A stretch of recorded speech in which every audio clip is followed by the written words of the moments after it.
the endless hallway. Adam had never liked the old house. It wasn't particularly large or grand, but it had an unsettling aura to it. He inherited the house from his late aunt, a woman he barely remembered, and though it was not the home he would have chosen, it was his now. The house stood at the edge of a small town, surrounded by overgrown hedges and thick trees that seemed to sway with secrets.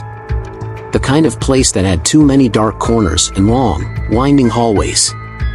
The first time Adam walked into the house, he immediately noticed the hallway.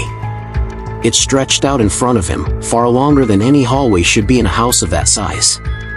It was narrow, with faded wallpaper peeling off the walls, revealing dark stains beneath. The air was musty, thick with the scent of mildew and old wood. The light bulbs flickered ominously, casting weak pools of light that did little to illuminate the vast darkness beyond. Adam couldn't shake the feeling that the hallway was somehow wrong. It felt as though it went on forever, like a tunnel with no end. The floorboards creaked under his feet as he walked, and he could hear his footsteps echo, magnified and distorted by the strange acoustics of the place. Despite the overwhelming feeling of unease, Adam convinced himself to move in. He told himself it was just an old house, with old, creaky floors, and that he was being foolish. But the more time he spent there, the more he couldn't ignore the sensation that something was off. Every time he looked down the hallway, the length of it seemed to change, as if the distance between him and the far end was constantly shifting. Sometimes it seemed to stretch out impossibly long, other times, it seemed just within reach.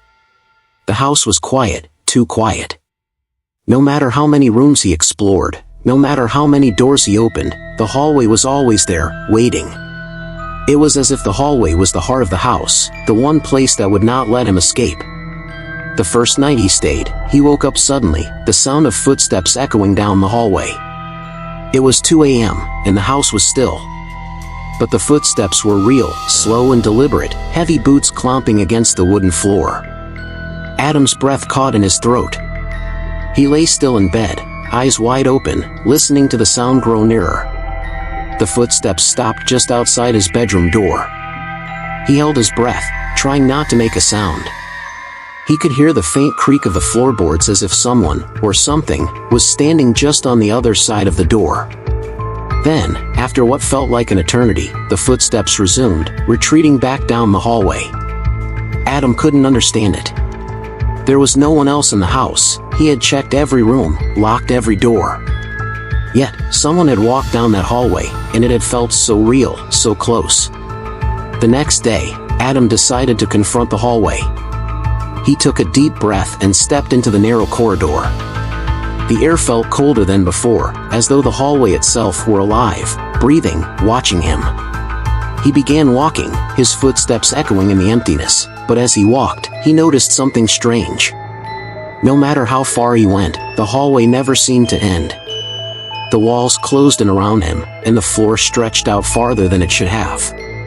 He turned back, but to his horror, the entrance to the hallway had disappeared. It was as though the walls had shifted, closing off the way he had come. Panic surged through him. He tried to open doors along the way, but each door led to more hallway.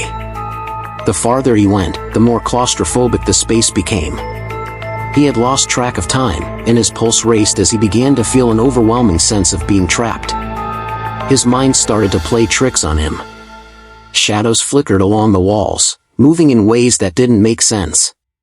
He could hear whispers now, soft murmurs just out of reach, too faint to make out. The longer he walked, the more he felt like he was being followed, as if something was always just behind him, watching. Hours passed, or perhaps it was days, or longer. Time seemed irrelevant in the hallway. Every time he thought he had reached the end, another door would open to reveal more hallway. The wallpaper became more decayed, the floorboards more warped. The whispers grew louder, and soon, he could hear them clearly. They were voices, low and distorted, like a chorus of distant, angry spirits. "Come closer," one voice hissed. "Don't leave, stay with us," another whispered, its voice like a breath against his ear. Adam felt a wave of dread wash over him. He began running, but no matter how fast he moved, the hallway seemed to stretch out before him, always one step ahead. His heart pounded in his chest, and the walls felt as if they were closing in, suffocating him with every step. At one point, he collapsed to his knees, gasping for breath, and when he looked up, he saw something that froze his blood. At the far end of the hallway, standing just at the edge of the shadows, was a figure, a tall, thin silhouette of a person. Its features were obscured by the darkness, but Adam could feel its presence, pressing down on him, suffocating him. The figure took a slow step toward him, and with every movement, the hallway seemed to grow darker, the walls pressing closer together. Adam scrambled to his feet and turned to run, but before he could take a step, the hallway shifted again. The figure was closer now, almost within reach. "Don't leave us," the voice whispered again, louder this time, its tone filled with hunger. In that instant, the door to the hallway appeared, an escape. Adam bolted toward it, his legs trembling with exhaustion, and when he reached the door, he yanked it open, barely daring to glance back. The hallway was gone, and the door slammed shut behind him, leaving him in the safety of the small room beyond. For a moment, there was only silence. Adam's breath came in ragged gasps, his heart still racing, and he couldn't understand what had just happened. Had it been real? Was he losing his mind? The next day, Adam tried to leave the house. But when he stepped outside, the familiar town was gone, replaced by an eerie, endless stretch of road. No matter where he looked, no matter which direction he walked, he could never seem to escape. Every turn led him back to the house, back to the hallway. The hallway had followed him, like a curse he could never outrun.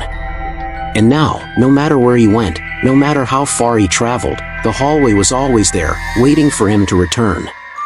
Thank you for watching. If you enjoyed this, please like and subscribe.